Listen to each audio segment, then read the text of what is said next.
В Коране сказано: раньше его трон был над водой. Под его троном, кроме воды, ничего не было. 11 сура, 7 аят.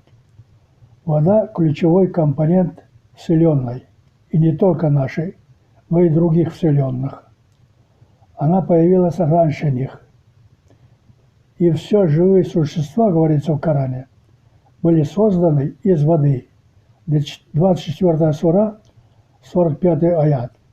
В Коране все космические объекты рассматриваются как живые существа, в том числе и наша планета. Русский ученый Владимир Вернадский в 20-е годы XX века выделил биосферу как живое образование Земли. Речь о земном шаре как о живом существе.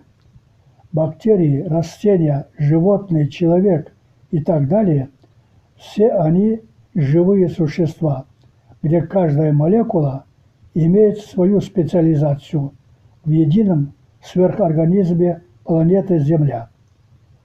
Благодаря влиянию космоса и работе Солнца Земля становится разумным сверхорганизмом.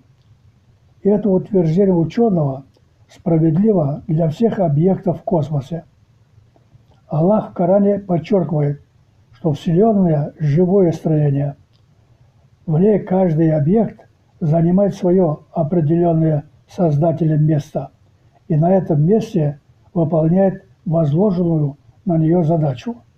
Значит, Вселенная есть единый гигантский сверхорганизм. Все, что есть на небесах и земле, говорится в Коране, воздают хвалу единственному Богу, всемогущему и всезнающему. 62 сура, 1 аят. Весь этот единый сверхорганизм не мог бы существовать без воды. Земля не исключение. Ежедневно, пользуясь водой, мы не задумываемся, как она появилась, какова ее структура. Ученые, изучающие воду, выделяют два ее вида – живую и мертвую. Живая вода загадочна, до конца не познана. Известно, что она стройная, с гармоничной структурой, чаще в виде снежинок, состоящей из 3, 4 или 5, 6 лучей.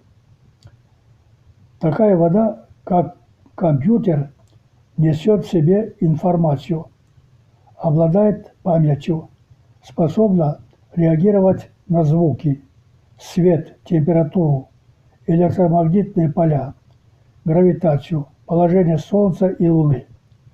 Такая вода есть в чистых родниках, артезианских скважинах, в некоторых глубоких колодцах. Мертвая вода – это водопроводная или кипяченая.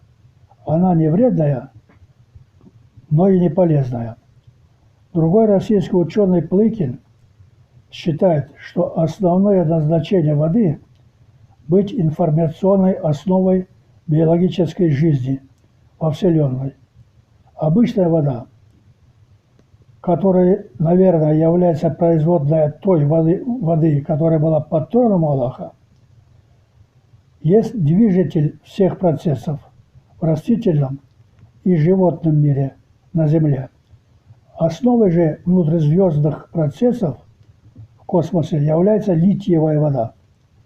Отсюда, по мнению ученого, две информационные основы Вселенной, два ее начала. При этом информация будет не только основой структуры Вселенной, но и основой материи живых организмов. Вода здесь главная. Вот почему она была создана Аллахом первым. Раз вода главная, значит Вселенная живое создание. Получается, разум вселенных Аллах первичен. Он был, когда не было ничего. Информация, звуки, явления, процессы и так далее вторичны, то есть созданы. Энергия, естественная и искусственная, третична, а материя и сознание производные от первых трех. Их не было бы, не будь первых трех условий. Управляемая информацией энергия преобразуется в сверхплотное состояние, материю. Таким образом, вода – это информация, которая выше и энергии, и материи, и сознания. Вот яркое доказательство научности Корана. Почти 14 веков тому назад Коран довел до людей, почему Аллах первым создал воду. В растениях 90% воды, в теле человека 60-65%.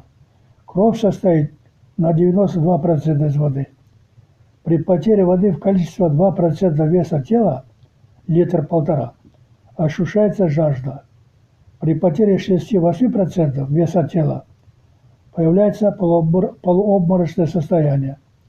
При потере 10% галлюцинации. Потеря же 20% воды опасна для жизни. На земном шаре из общего количества воды лишь 2,5% пресная, остальная соленая. Вода в достаточном количестве есть во всех планетах, утверждают ученые, и делают вывод. Процессом распространения воды во Вселенной руководит Аллах. И это правда. Вот что по этому поводу сказано в Коране. Мы из неба спустили воду в виде дождя и снега с точным измерением и разместили ее на земле. Безусловно, мы способны ее и уничтожить. 23 сура, 18 и 20 аяты. И еще. Вы сами пьете воду, а не подумали, откуда она. Если бы мы захотели, всю ее сделали бы соленым. Вы неблагодарны. 56 сура, 68-70 аяты. И главное, неверующие не знают, что раньше из неба не лился дождь, и на земле ничего не росло. Там, на небе, была преграда.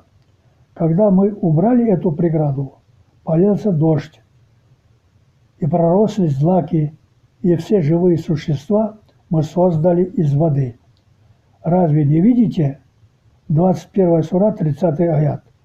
Может, со временем ученые разгадают, о какой преграде идет речь. Таким образом, ученые подтвердили научность Корана на следующих выводах. Вода есть главный компонент создания нашей Вселенной. И не только. Без воды не было бы ничего. Второе. Вода была создана Аллахом.